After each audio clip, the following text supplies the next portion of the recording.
Sen hiç insan yağmurlarında ıslandın mı can? Nisan yağmurlarında değil ama insan yağmurlarında kaldın mı hiç? Böyle bir yağmura tutulup sırılsıklam oldun mu?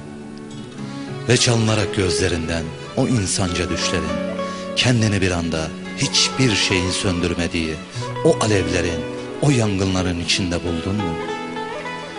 Evine ekmeksiz dönen bir serçe kadar şaşkın, ürkek, yüzünde tarifsiz bir acı, siyah beyaz bir fotoğraf gibi soldun mu? Bu insan yağmurlarının mevsimi yok, inan ki can. Ve bu yağmur herkesi ıslatmıyor, biliyor musun? Bir yıldız gibi herkesin saçlarına düşmüyor. Ve bu yağmur herkesi titretip herkesi üşütmüyor. Bu yağmura tutulanlar can, bir saçak altı aramıyor sığınmak için. Yüreğini telaşlı bir koşuşturmaya bırakmıyor. Şemsiyesini bile açmıyor korunmak için. Sen hiç insan yağmurlarında kaldın mı can? Yürüdün mü böyle bir yağmurda, söylesene. Her puşluğun üzerine sevda çiçekleri dere dere. Yürüdün mü hiçbir şey aldırmadan? Canını, yüreğini, adını dahi bilmediğin o insanlar için yollara sere sere.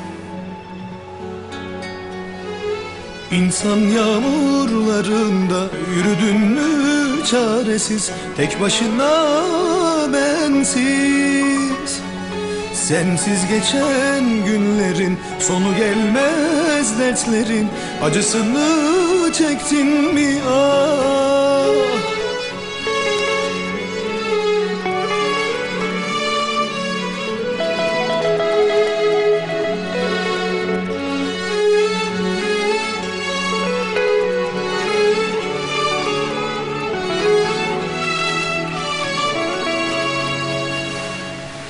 Ve kapılarak bu yağmurun sellerine, diline dolayarak en sevdiğin şiirleri, türküleri, ben insanım be diyerek tutuştun mu can?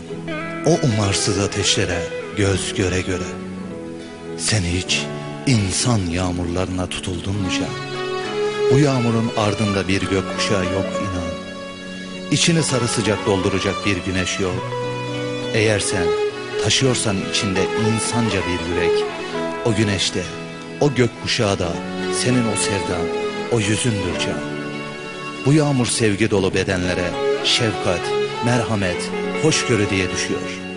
Sen söyle türkünü can bakışlım söyle.